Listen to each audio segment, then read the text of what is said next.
Welcome to Guardians of the Ad Galaxy, as we called it this month. This is how Anura and IntegriShield form a dream team of ad fraud protection.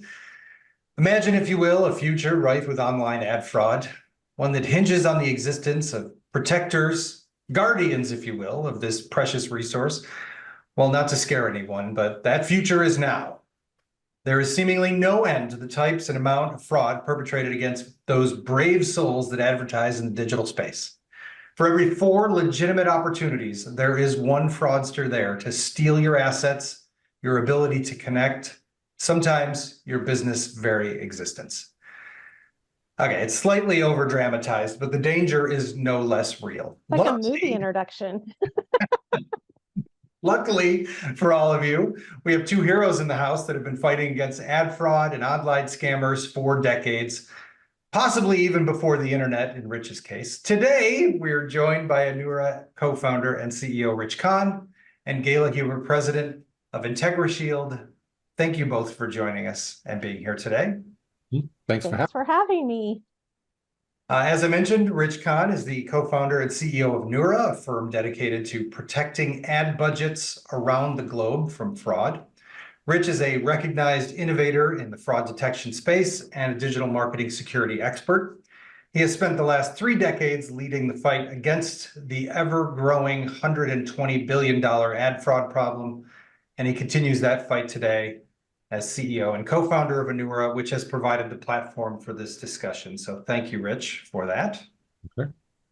And today, Rich is joined by Gayla Huber, president of IntegriShield. With 20 years of expertise across multiple industries, Gayla has helped clients navigate challenges related to compliance, regulations, brand management, lead generation, and data analytics. Over the last decade, Gayla has been leading innovation and developing new technology to support highly regulated industries, and as president of IntegriShield, uses their proprietary technology to monitor against potential fraud and compliance issues for their clients. Thank you for being here, Gayla. Thank you. So as always, we'd love to hear from the attendees throughout this conversation. We've opened the Q&A section of the webinar. Please drop any questions you may have for our panelists. And we will provide a recording of this session to all the registrants within the next few days. So with that, I do want to just jump right in, if that's okay with you guys. Gayla, we know a little bit about IntegriShield. I'm sure the audience does too, as a provider of custom compliance solutions for your clients in diverse industries. How does that focus on compliance help protect brands and ultimately their ad budgets? It depends on the industry and the day and which regulator has decided to go after them. So it's a big question. We are in a lot of different industries, and we're in over 40 countries right now. So depending on whether or not you're like in Europe and you have GDPR, or if you're in the US and you're dealing with California on a lot of things, or you have some, the FCC with all their fun new things they're putting out, or the FTC, like everyone's coming after everyone now, whether it's states or it's the federal government or even overseas. We are really kind of those people who work with a company to decide how much risk they're willing to tolerate, because it's all about how much risk you can accept. Because when it comes to regulations, like lack of definitions, not a lot of good examples oftentimes until things get litigated in court. Clients really need somebody who can err on the side of caution and then try to identify how much risk some of the content that's on the internet puts them in. So that's sort of the compliance piece of it. The brand protection piece is a little bit more, people will bring us on to identify all the content on the web that sort of touches their brand, uses their brand name. A lot of time it's fraud. There are people building websites that look exactly like a lending website. So consumers are tricked into putting in their information. It could be someone using a company's name in a paid search ad. Shopping ads are a big issue right now for a lot of folks out there who have partners. Yeah, there's just a lot. Essentially, if it's on the internet and it could cause your brand a problem, either regulatory or just in general cost you money, we'll look for it and fix it. Awesome. And Rich, I know Anura as a clear leader in the ad fraud detection space. Can you give us a quick overview of how Anura maintains that edge and what the impact is on brand protection and, of course, budgets in the absence of a fraud detection solution? Well, we've been talking about this for years, and it's been pretty consistent right now. About 25% of all the traffic on the internet that you're paying for is fraudulent. So nothing's going to convert. It's not going to generate you any ROI. And it depends on the channel you're buying from. So certain channels have higher levels of fraud, other channels have less fraud. But on average, we find about 25%. So having a solution in place, and it's gotten to a point where I talk to a lot of clients. I just did the math on it. I've done over 1,000 presentations on our product personally. And hearing what people have to say and starting to formulate some opinions is kind of interesting, because some companies out in the marketplace have been trying, and this is why we were talking to them, trying to build their own solution in-house.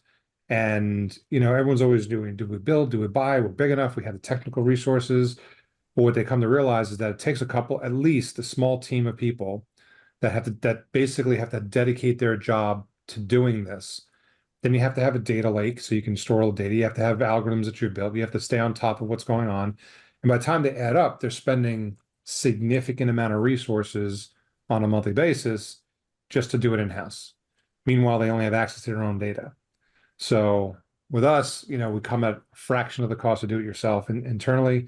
But the biggest thing is, if you don't have a solution, be it in-house, us, some other company, whatever, if you don't have something, you're missing out on a lot of ROI that you can get out of your campaigns. And it's only getting worse, with I don't want to say the introduction of AI. It's been around for decades, but with the popularity of AI, thanks to ChatGPT, starting what was the last year, the year before, AI is going to make it tougher to catch fraud, because they're trying to mimic and get past that. So the nice thing is, again, you got to stay on top of the resources. You got to stay focused on what's happening. And it's just, I don't know, it's just almost a necessary evil at this point. You have to be doing something. If you're doing nothing, you're wasting money, and a lot of money. So a lot of the companies that we deal with are spending significant budgets on digital marketing, and they're losing when you sit down and we run a trial for them, and we look at how much data they're losing. We uncover 25-30% fraud. We show them how much is, and then we add dollars and cents to it so they can understand really what they're losing. It's usually jaw dropping. They don't put a number on it, because it's just, it's 25%, but they don't really sit down and do the math because they don't want to know the number. So it's really important to stay on top of that kind of stuff, especially it's just getting worse and worse at this point. Like I said, last year, as a global society, we tipped over $600 billion in digital marketing spend, and we're estimating it around $125 billion was lost to fraud. That's a big chunk. It is. And you mentioned certainly AI is something that's going to be influencing or manipulating some of this. What other trends are you guys seeing in online fraud that you expect in 2024 that will either mature into bigger problems than maybe they already are, or what sort of things are your firms looking at that you're trying to prepare for or prepare your client base for as the year progresses?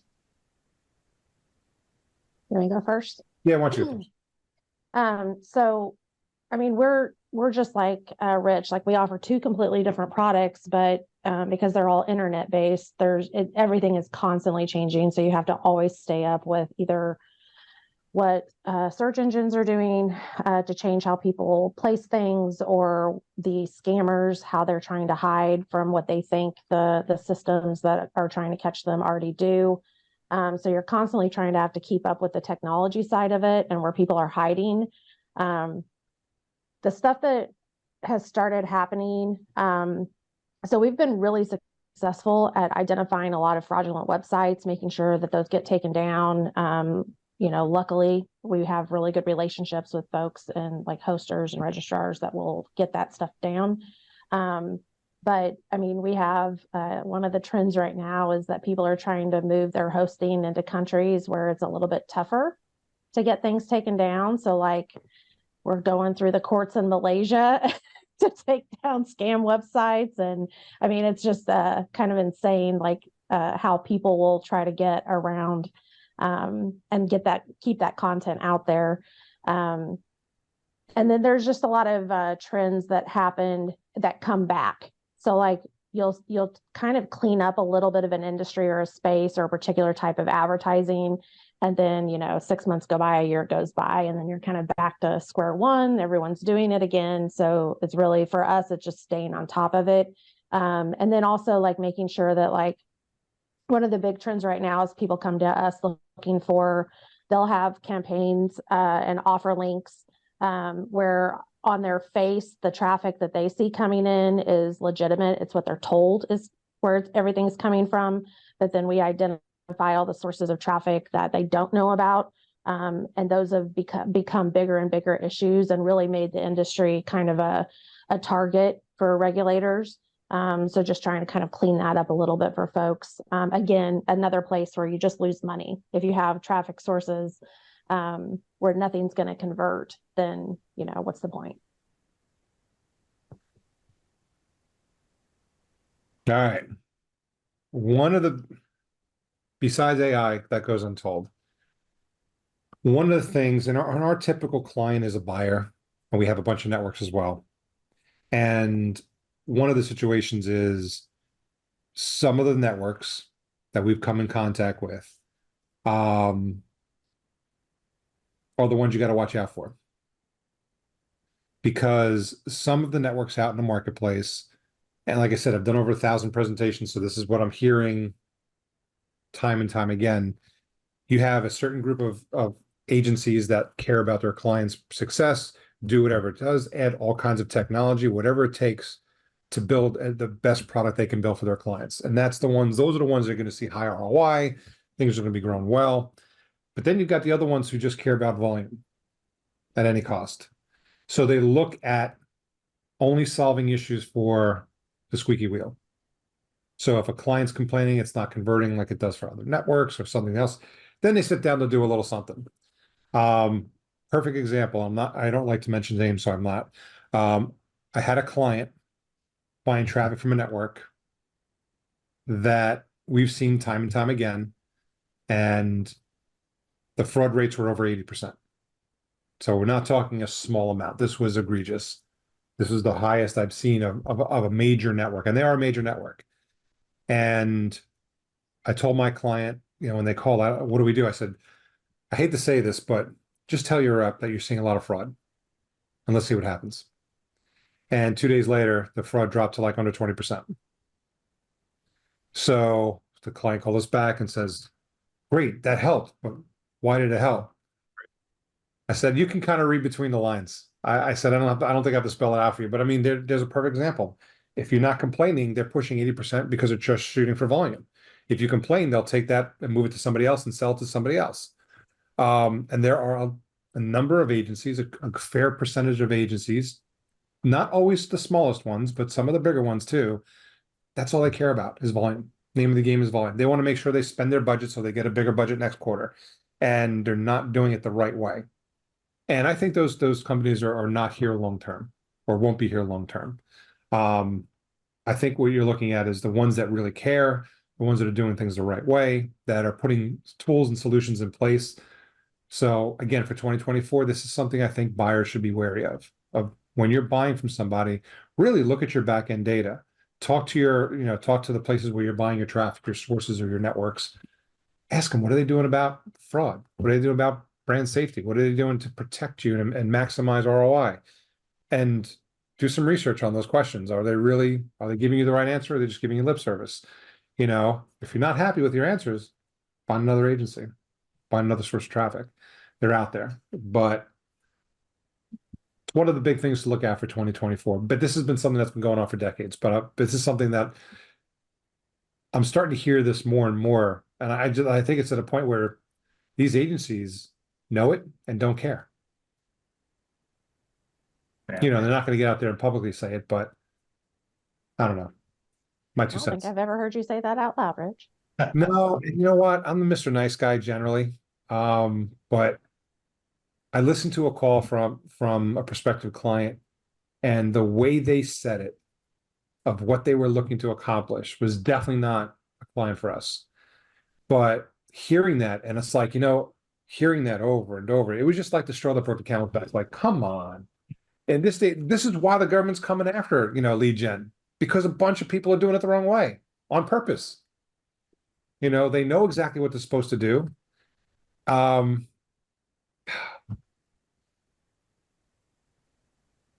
I can't talk about that. All right. So,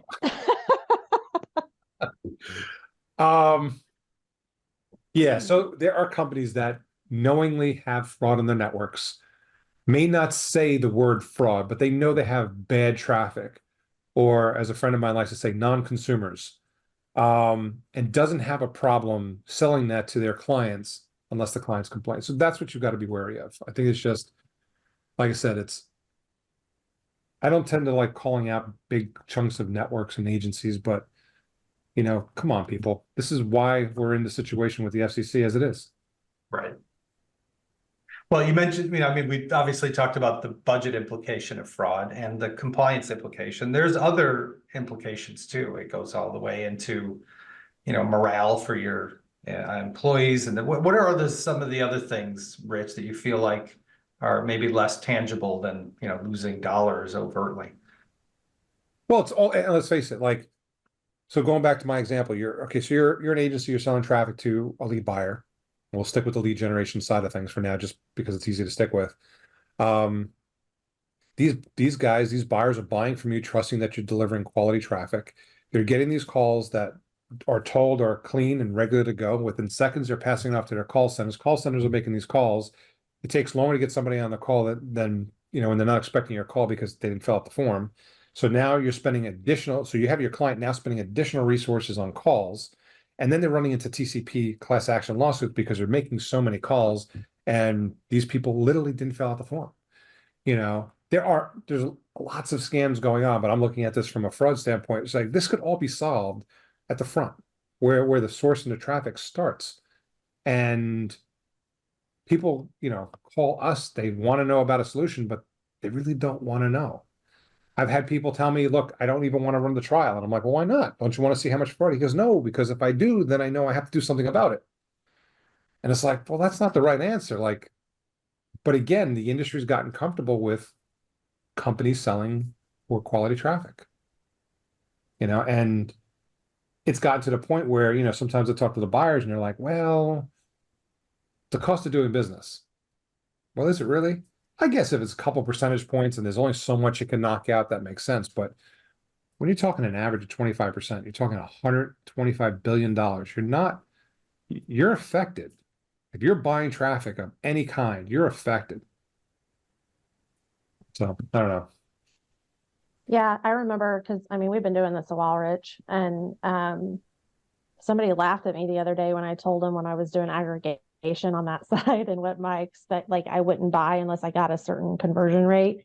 And they were like, nah, we would never get that high of a conversion rate today.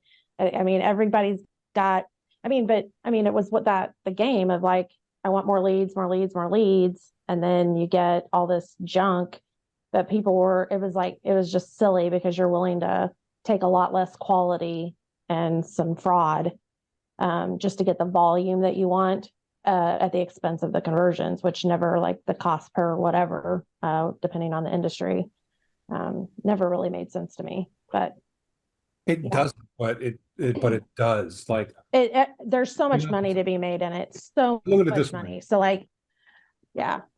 No, I'm looking like this way. A fraudster's job, what they'll do, and this is a typical MO of a fraudster, they sign on to a network and they're going to sell traffic. And they send the good traffic in the beginning, first couple of weeks, because they know they're being vetted out. And then once they get the clear light and they get the switch flipped to get more quality traffic, that's when they start pushing fraud. And they do it little at a time, little at a time, little at a time, until somebody complains and they back off and they find their point of how much fraud they can pump down the chain without getting in trouble. Well, these networks are doing the same thing. So what separates them from a fraudster versus a network? If they may not be the ones committing the fraud, but they're allowing it to happen and they're allowing their clients to purchase it. And again, they don't call it fraud, but I don't know. I guess my moral compass points straight north, and I just am not in a situation where I can be doing that. If I know I have fraud, I got to solve it. I'll give you a story. This dates back to 2001 or two. And we had a client that was buying traffic, and it was interesting. I went to an ad tech and I had a dream, and I woke up. This was 2001. So it was ad tech. I woke up, I told my partner at the time, I said, oh shoot, I know how to solve fraud. A simple idea, but very hard to get. I can't get past it. So I sat down and banged out the code. Took me a couple days, put it all together, and it was something simple, very basic at the time. Put it together. We flipped the switch on the network traffic that we were bringing in at the time because we were a small ad network, and it was like, I want to say we had uncovered 90% fraud, and we're like, that's it. It's fraud. Shut it down. We sat down, double checked all the code, and we were 100% certain. We shut it down. All of a sudden, clients' conversion shot through the roof. Our clients that were watching that stuff started calling us up. What'd you do? It's working great. Send me more. It was great, but we took a hit. But we knew, once we were able to identify it, and we had no choice. You had to get rid of it. But what was interesting, I got a call from a client, and he goes, "Whoa, Rich, what did you guys do?" He said, "I lost a bunch of my traffic." I'm like, "Yeah, we found fraud. We had to shut it off." He said, "Whoa, don't shut it off just yet. Send it over. Maybe you're wrong. Let us decide if it's good or bad. I'll still pay you for it all." Only to find out 2 months later they were getting purchased by Google, and they were just trying to pump up their numbers. And they didn't care. Traffic quality was not a concern for them. So everybody's got a different reason. Mm-hmm. It's still fraud. Yeah. Still got to just talk about it. Rich, That's why we don't get invited anywhere, Rich, because you think in the case of the networks that you were talking about earlier and the volume of fraud that they see, do you think it's a lack of detection, or just that they're seeing it and they're letting it through? Like, or are they just not bothering to even check? I think they feel comfortable by not checking and not knowing. Kind of like that one guy. This was a guy I met in Germany, to Mexico. So it was 150,000 people walking the floor. If you didn't spend $200,000 on your booth, you don't even bother showing up. And unfortunately, we did, and we shouldn't have showed up. But he pulled me aside. He said, "I got to be honest with you. If the second I look and you uncover something, and now I'm morally obligated to do something about it." And he goes, "If I don't know, I don't have to deal with it. So I'd rather not know." And I guess some people are okay with that. Like, and in his mind, he's like, "Yeah, we get customers complaining. You get customers complaining. Yeah, we get customers complaining. So what do you do about it?" We look into the traffic. We try to find what's converting for them. We try to massage the sources that they're getting, and old school tactics of trying to adjust around the fraud. But meanwhile, if you're not complaining, which is the majority of their client base, just keep letting it happen. So the problem is the industry has got hooked, and that's everybody that sells traffic. If they're not doing something actively about it, then they're hooked on what's coming through the system, and they don't want to do something about it. And again, it doesn't matter who they use. If they do it internally, at least you take some action, something. Whether, hey, we dedicated, one of our tech guys. That's his whole purpose. His job is to look at the traffic quality. And there's some companies that I go to, they have, and actually, forget the different titles, but in charge of traffic quality, traffic quality control or something like that, VP of traffic quality control. And they're there doing something actively about it. They're looking at their data, they're running through numbers, they're looking at backend conversion data, making adjustments based on that. Hey, at least they're doing something, right? Can't knock somebody for doing the best they can. And I don't. Like I said, they're actively doing something. But then you have people that actually have none of that going on in their network, constant customer complaints, and don't even try to do something about it. Those are the networks you got to watch out for. Those are the ones that are, dare I say, almost as bad as the fraudsters themselves, because they're allowing it to happen as opposed to policing it themselves. All right, let's shift gears just a little bit. And Gayla, can you maybe just talk a little bit about, you guys do at IntegriShield, you guys do omni-channel marketing monitoring for your clients, for their brand assets, and to see how they're what's out there in the wild, right? What sort of information are you typically looking for on behalf of your clients to protect that side of their business? So So it depends, but definitely if we're working with a brand or even an affiliate who has really good branding on their owned and operated sites, making sure we're protecting the brand. So identifying if people are using it either in like paid search, or if they're on the consumer product side, they might be using it in shopping ads. Could be used in search, not necessarily on the domain, but actually in the search result, but also on domains. So like, I think when it comes to really like protecting the brand, it's really just finding the brand everywhere it lives. It could be fake social media websites. It could be, or profiles. It could be fake websites. It could be all kinds of different things that are out there. We have never, ever run out of people ripping people off.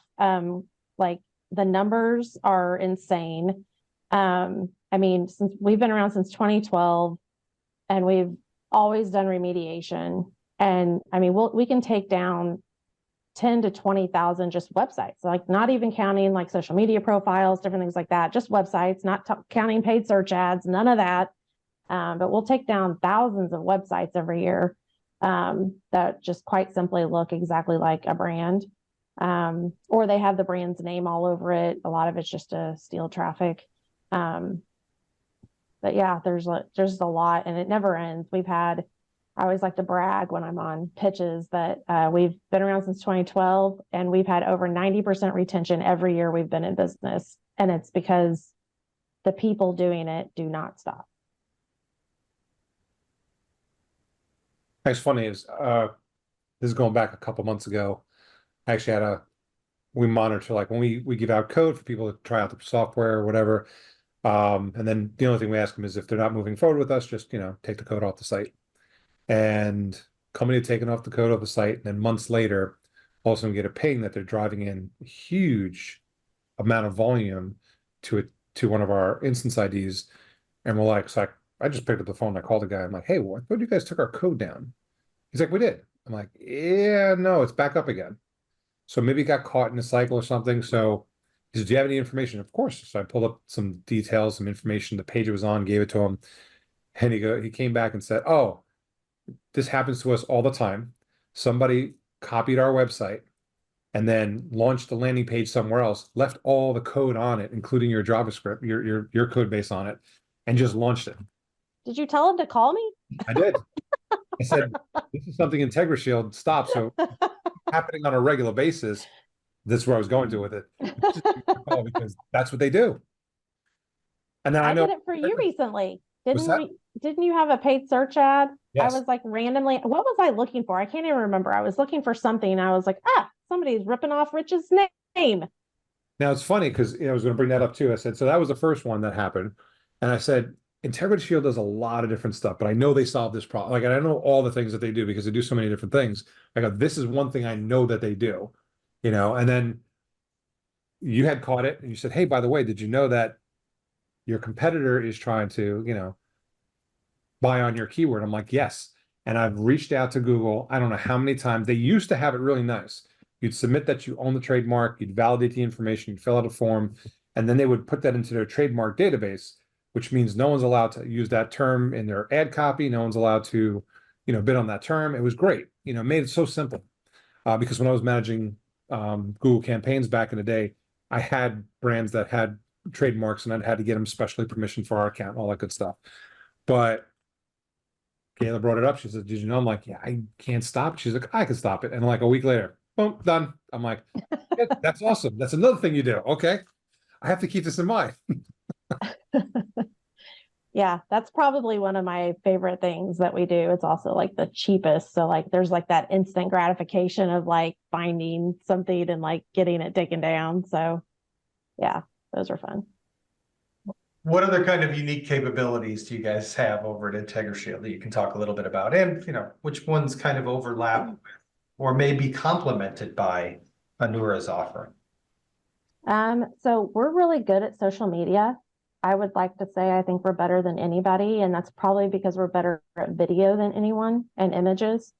Because a lot of times the deceptive content or a lack of like a like if it's an influencer or something, the lack of disclosure happens in a video or in an image. So I think that's probably pretty unique to us. We're also really accurate. So like, I'm not trying to, I guess I really don't want to pitch my product on this webinar because I want to have fun, but like, when it comes to what we do, accuracy is huge because not a lot of people do what we do. And so like, if you have to hire, I mean, the reason that we exist is because we tried software before this, because when I was an aggregator, I tried to find software that does what I do today. But I had to hire the same exact number of people to go through the results of the software. So basically, all that tells me is I could just sit there and manually Google it and do the same thing without paying for it. So like taking like a bunch of content all around the world and like getting it down to like exactly what people are looking for, whether it's through audio, video, whatever, like that's kind of where we're at. And then we're getting ready to add semantic search, which I'm really excited about because that's going to change. Like, so now our technology will be able to kind of identify the differences in some of the content that comes back to make it even more accurate. And I don't think anyone else is doing that. So I'm excited to roll that out later this year. Very cool. Yeah, definitely. And then, Rich, have you guys had an opportunity to either, work together, have your solutions complement each other, or how would you see that kind of playing out? We're solving different problems. So a lot of times, like I said, I keep my ears open if I ever hear somebody's looking for what IntegriShields offers. Quick, very easy to send them over there because, you send somebody over there if they get taken care of, you don't have to worry about it.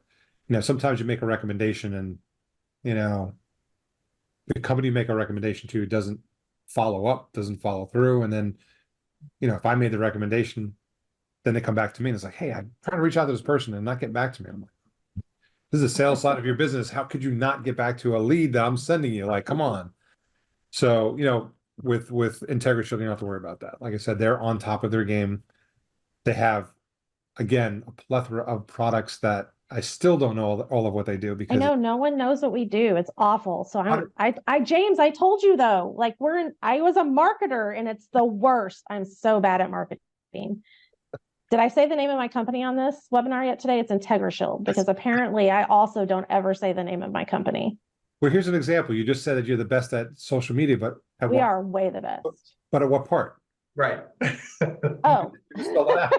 Oh, do you do identifying and remediating content? Okay. All the parts. I'm like, okay, great. They do something with social media. What do they do? You just went on about how you're great and all this stuff, and I'm like, okay, but exactly what is it? I need to take a marketing class. That's what James is for. James, I know you're not supposed to, you're just the moderator, but that's what James is for. He's good at marketing. I'll give you a perfect example.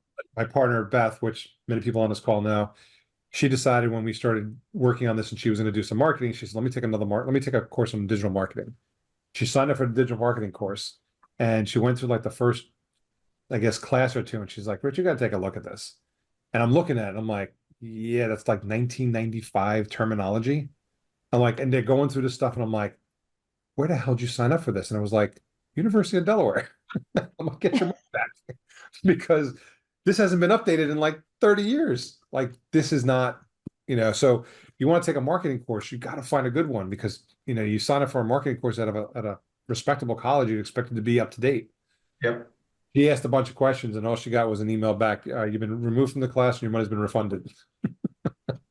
So we should plug Leanne at that point. Yeah. Like Leanne and her affiliate marketing courses, like spot on because you cannot learn that in school. You cannot learn it in school. There's a lot they don't teach in school. Like, yeah. Again, school is great making contacts and building relationships. Content you can learn yourself, especially nowadays. It's all out there. There's really good places, again, but you got to know where to go. Yeah, I won't say the name of the school because I'm going to try to help them undo what they've done, but they teach a course specifically on digital marketing and content marketing specifically, but they don't teach any of the regulations. So like I see these college kids like doing their thing and I'm like, well, yeah, you're going to get traffic and clicks, but like, no, you can't say that. Like, so yeah, there's a really big disconnect when people get trained in this space.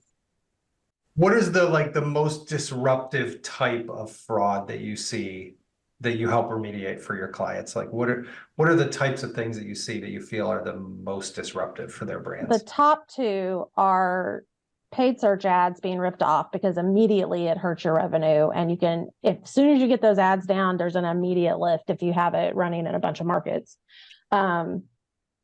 The second one is when not just any domain, but when people rip off a brand and they create either a perfect replica of the website or close to, because at that point, that's a lot of PII going out there into the world. And if you go to like this, because fintech products are a lot more likely to get ripped off that way. If you go out to the CFP complaint database, it's really easy to identify after you know what you're looking for. Certain complaints, I'm like, that was a fraud site. Like I know that I can tell by what that consumer wrote in that complaint that is a fraud site. So you can get complaints about your company and they don't realize it's not your company. It is wild. It is wild. So you talked about the pride and accuracy that you guys have at IntegriShield, and that you're even improving that as this year progresses. Rich, how important is accuracy to Anura's solution, and what do you sometimes see as the impact of maybe false positives or sensitivity issues with fraud? Yeah. Again, over 1,000 demonstrations, talking to clients of all ages. I literally just had a conversation today with somebody that I knew from one of our competing companies. And like I said, I'm friendly with just about every company that we compete against. It's just the nature of the beast, right? I'm friendly, I'm a friendly guy. So I like to think so. So I mentioned to him that, one of the things I've really come to learn is that the average fraud solution has a 15% false positive rate. And he started laughing. He says, "Oh my God, it's so much higher than that." And this is somebody who's one of our direct competitors, or used to work for one of the direct competitors. And I'm like, yeah, I'm trying to be nice about it because I don't want to scare people. He goes, "I'm betting it's closer to 50%. That means, 1 in 2 signals that they're giving you is wrong. So like, it's no different than flipping a coin. Why would you spend the money for a solution at that point?" For us, it's paramount. We built it for ourselves for the first 10 years of the life cycle of the product. And it had to be accurate, because if it was accurate, our clients saw a lift in ROI. If we were wrong, they would see a decrease in ROI. So we paid attention to the numbers very closely. And best way to describe the way accuracy works, most fraud detection companies use some type of system of numbers, like from 0 to 100, and they'll say, "Hey, it's 70% likely to be fraud. Go ahead and block it." That's strong enough signal to say block that source of traffic. But the mathematical person in me says, what about the other 30%? That possibly it could have been a real person. And that's where the false positives lie in. Or you've got solutions in the marketplace that allow you to dial in and dial down how much fraud they're getting from reverse proxies or from spoofing attacks or from whatever. So you can say, "Hey, I don't want to count this roll." Doesn't mean you're not counting fraud. It just means you're lowering the roll. I want to increase this.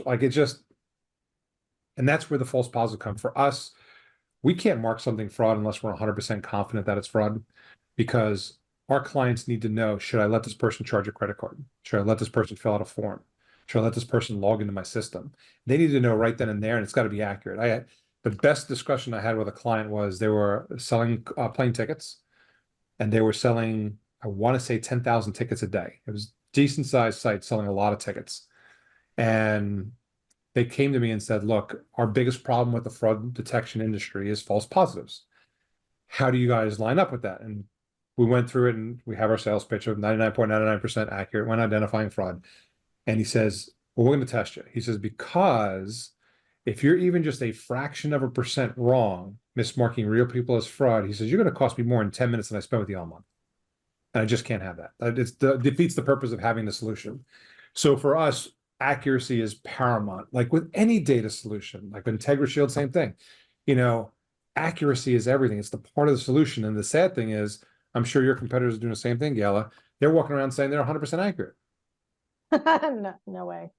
They're not, because that would okay. be hilarious. Mine are. And I laugh at it because The last one that claimed to a client that we were both working towards to try to get, they wanted to go with the other solution because it was cheaper. And they said, well, they said they're accurate. I said, well, don't take their word for it. Don't take my word for it. Run the test. A week later, he came back and said, oh my God, they were wildly inaccurate, was his quote. And this is what we're seeing in the industry. So it's important that if you're going to block, the last thing you want to do is, perfect example. Was it Sarah on your team, James? You went to go buy a product from a company that she's bought products from before, and their fraud detection wouldn't allow her to make the purchase. She came in different browsers. She tried 3 different ways, and they kept on insisting she was a bot and wouldn't let her buy. So where'd she go? She went to their direct competitor and bought from them. So that's the user behavior experience when you're dealing with false positives. And that's the last thing any company wants to do, is turn away real business. Yeah. So for us, it's paramount. It's got to be accurate. Agreed.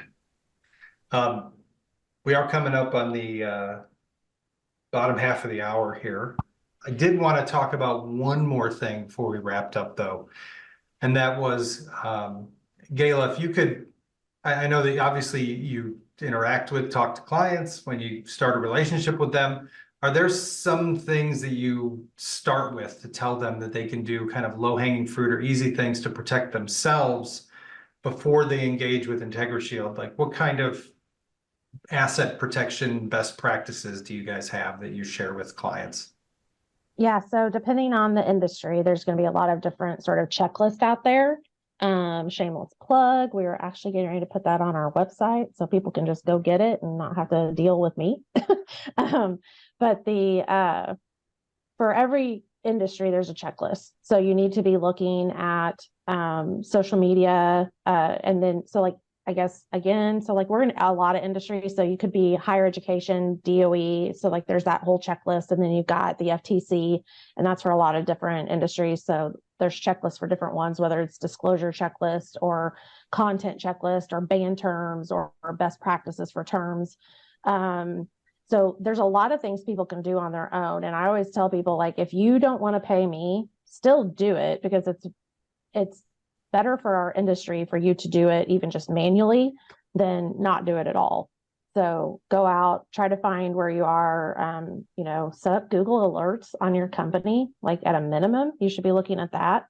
And then, when it gets serious, or when you're trying to get to the point where you would need like Rich or myself, because it becomes all about like making sure that you're not wasting money, then at that point you can engage us, because not everyone needs us. And that's, if you don't have a big digital footprint, you don't need me. I can just kind of tell you how to do it.